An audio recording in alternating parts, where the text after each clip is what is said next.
I will a bit put a light on my person.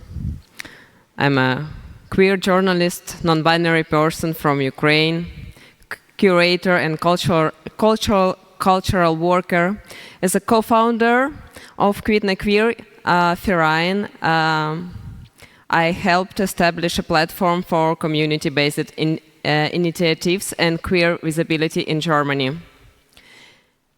I practice spans media, photography, video, fashion, and journalistic projects, as well as event management and organizing, exploring identity and migration through visual and social formats. Freeze, Flight, Fight, Fawn is an art documentary project, a platform where voices are gathered and heard, voices that often remain outside official reports. This is about not only stories of survival, but also their reflection in music, poetry, photography, and painting. It's a chorus of living voices, breaking through the darkness to remind us, behind every given statistic stands a life, a love, and dignity. I created this project because people must never be reduced to numbers.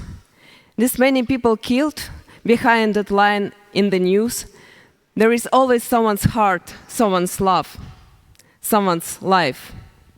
Today you will hear only part of these voices, some important vibrant quotes, testimonies of people who cannot be here, but who deserve to be heard. Many among them are not even 30. They are the flower of the nation, Ukrainian nation, undergoing a brutally testing time of mind, body, and soul.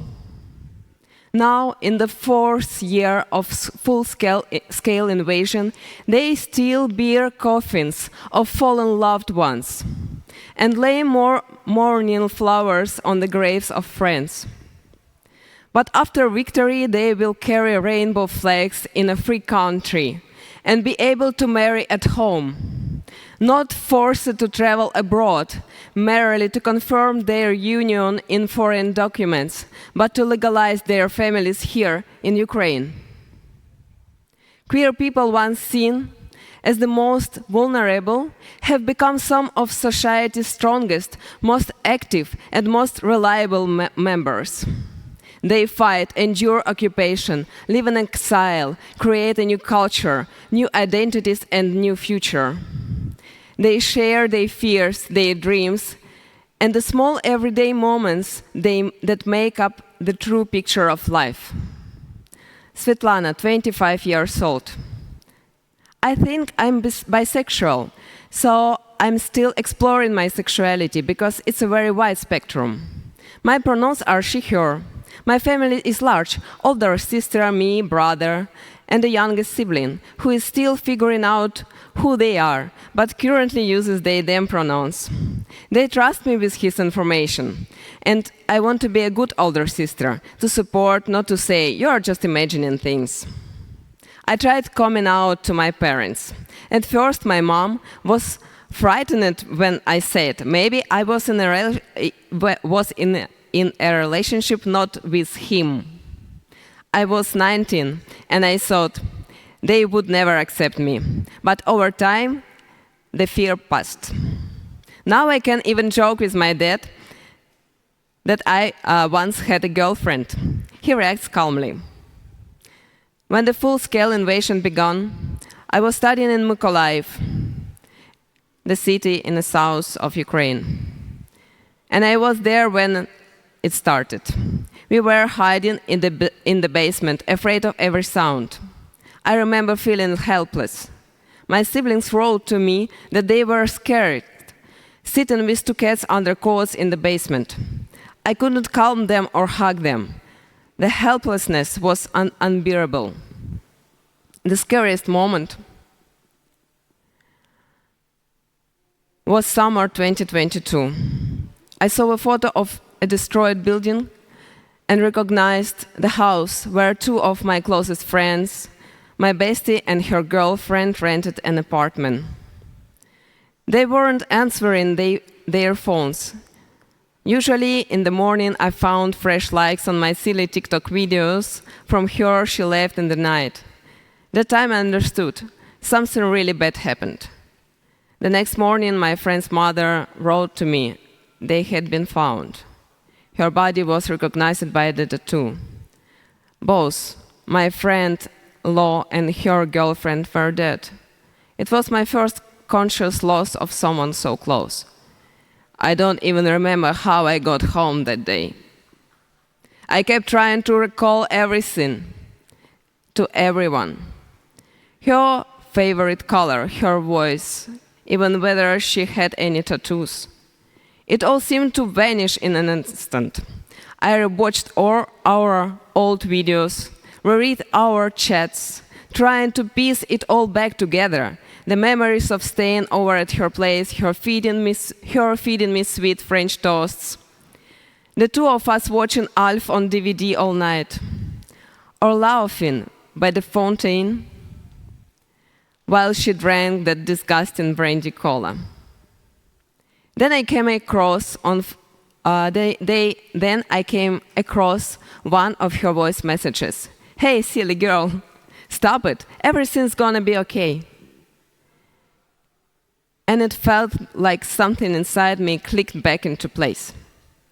I realized she's still here, in my heart, and she always will be, no matter what. I don't have to keep chasing her in old videos. So every time I hear that one song she loved, the one she made me promise to send her, I know the wave will hit again.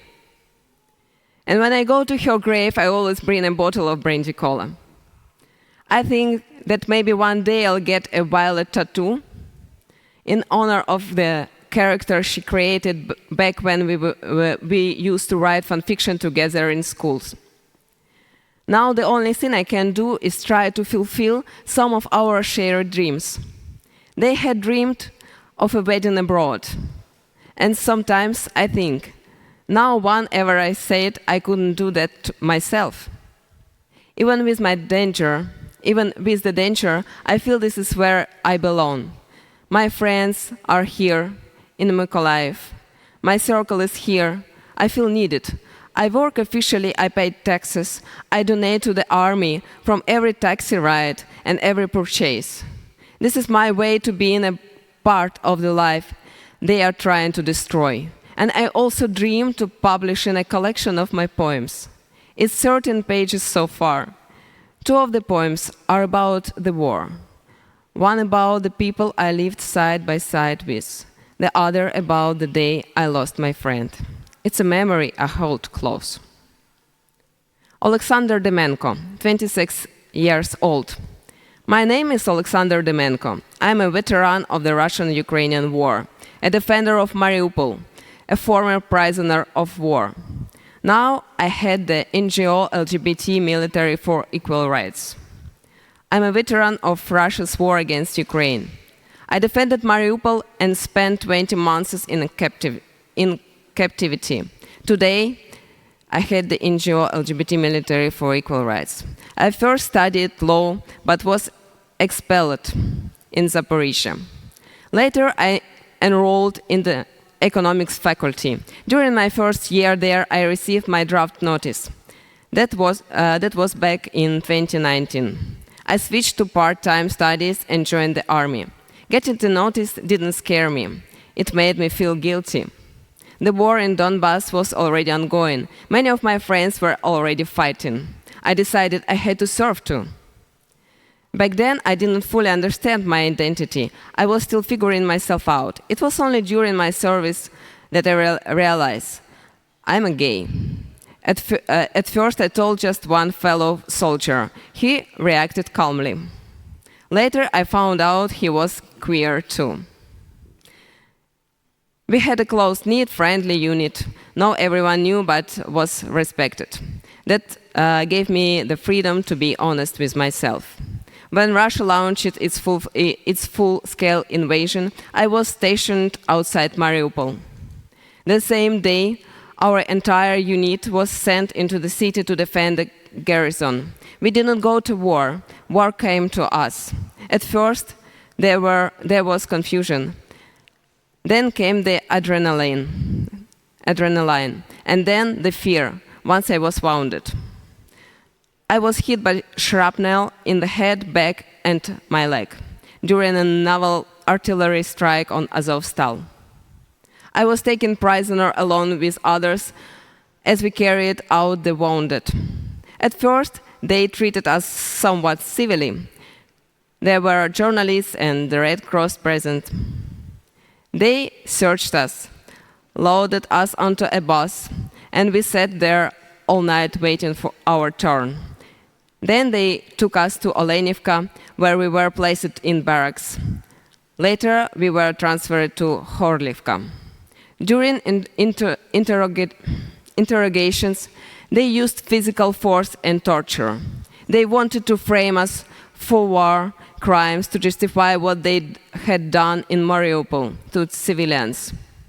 Every civilian death was to be turned into a murder case. Every looting incident, a crime they tried to pin on us. We were forced to sign statements saying we hadn't seen or heard anything. They used electric shocks, batons, attack dogs, pepper spray. The current would surge through you and make your whole body size in pain. I didn't witness any deaths, but others say not everyone make it through the torture. The conditions were inhumane. Medical care barely existed. One indifferent nurse and a dentist who showed up twice a year. Food was a bit of peeled barley, some sour cabbage, a slice of bread, 2 tiny fish. We were allowed to wash once a week.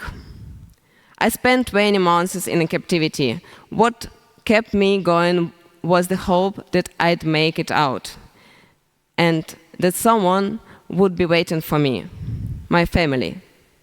I managed to send a letter to my mother once, and she sent back a reply with photos of her, my grandmother, and my sister, and a note saying they were alive and still in Zaporizhia. I kept those photos close to my heart, almost until the very end. When they called me with all my belongings, I burned them in the stove so they won't fall into the enemy's hands. The first prisoner exchange fell through, and we were moved to a detention center in Taganrog, in Russia. That place was pure hell. I don't even want to talk about it. The stories we had heard were true. People died from starvation and torture. A week later, we were finally taken out for an actual exchange. Coming back to Ukraine was surreal. We were met by soldiers, officials, journalists, doctors. Then they took me to a hospital in Sumy, fed me, and helped me to wash myself. After that, I was transferred to a rehab center in Sanjari, where I began physical recovery. But what helped heal my soul was music. A fellow soldier took me to K41, a club in Kiev. That's where I discovered techno. It became my therapy, the music, the people, the sense of freedom. In the club, people can be themselves. Boys kiss boys, girls kiss girls. And no one cares. For me, that space became a symbol of liberation and acceptance. I went back to university to continue my economics degree. And at the same time, I began speaking publicly and taking part in activism. Along with other veterans, we started organizing events and sharing our stories to change the public narrative. That's why I became the head of LGBT Military for Equal Rights. We fight for civil partnerships and for the hate crimes to be recognized and prosecuted. I believe that every public story moves society forward. It was also at K41 Club where I found love. At the end of a party in a courtroom, I met Artur. We've been together for nearly a year now. We live in Kiev with our cat, Louis. Artur is the kindest, most loving person I've ever met. One night, right there in K41, he proposed to me. I was dancing when suddenly the music stopped and a new track came on.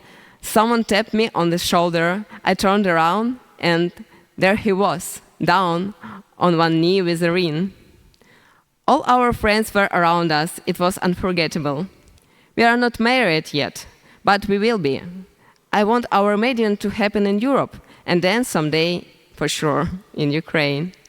I believe that by 2030, civil partnerships will be legalized, of the constitution or the constitution will be amended, and we'll be able to get married at home.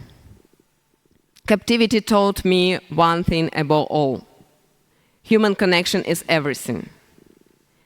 If you don't betray people for your own gain, you stay human. That's the greatest lesson I took with me. Rico, non-binary person, Kherson. My name is Rico, sometimes Richard, Richie, Rachel. I am non-binary and a lesbian. That's how I identify myself. I'm from Kherson. I lived there all my life until the war. To be honest, I never truly loved that city. I always dreamed of leaving. But now, when I look back, I remember it with warmth. There was a lot I didn't like, but there were also little things I still cherish. My Tevrisky neighborhood, the tiny cafes, the market, the stationery shop where I spent hours picking out stickers and notebooks.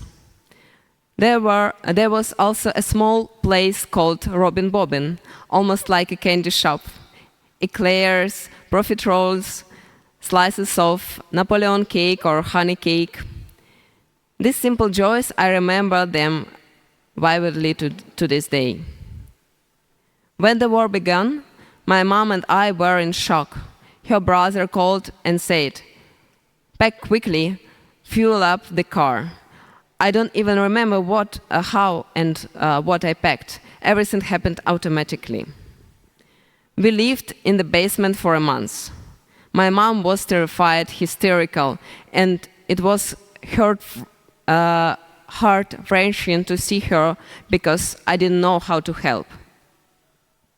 The sounds of war felt different. Explosions, great rockets, occasional gunfire in the streets. Sometimes an enemy aircraft would fly overhead and we'd throw ourselves to the floor. It was terrifying to go to the store. Long lines, barely anything on the shelves. And all the usual food preferences just collapsed. If you didn't like something before, now you ate whatever was available. When my mom went to the store on her own, it was the scariest part. Every time she came back home, felt like a small celebration. Passing through checkpoints was terrifying. Cars marked with that sign, soldiers with weapons. We hid our phones, avoided eye contact, barely breathed, trying not to draw attention. Sometimes my mom had to leave the car. Those felt like the worst moments, not knowing what might happen. When we finally crossed into Ukrainian-controlled territory, the feeling of freedom was overwhelming. The air felt different. We could truly breathe. At the first Ukrainian checkpoint, we gave cookies and all the food we had to the soldiers. They told us to keep them, but we felt we had to show our gratitude. Living abroad taught me something powerful. Identity is more than geography. Talking with Germans, speaking up for Ukraine, sharing our culture, I realized just how much Ukraine is part of me. Teaching someone Ukrainian of talking about our culture filled me with pride. We are going back to Ukraine because my roots are there, my identity, my people. I am ready to defend my country, not necessarily with arms, but in other ways, activism, community work, resistance. I want to find myself here and build a life in Ukraine, to study, to work, to be part of a community, to be near the people I love. Those stories are just a few voices among thousands. They are different, yet they share something essential: love of life, the strength to endure even in the darkest times, and dreams of freedom and dignity.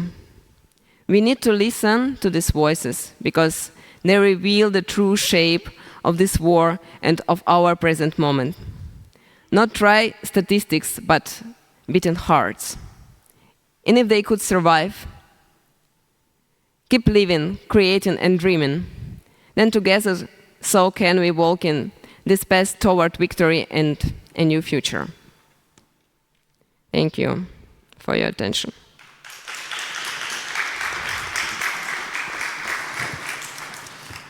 Thank you, Loki, for this very impressive talk. And are there now any questions from the audience? No? Okay, then. Any questions? In case if you want to somehow to support project of Ukrainian queers and Ukrainian queer artists, you can reach out with me and we can talk about it. Thank you so much. Okay, thank you then, Loki.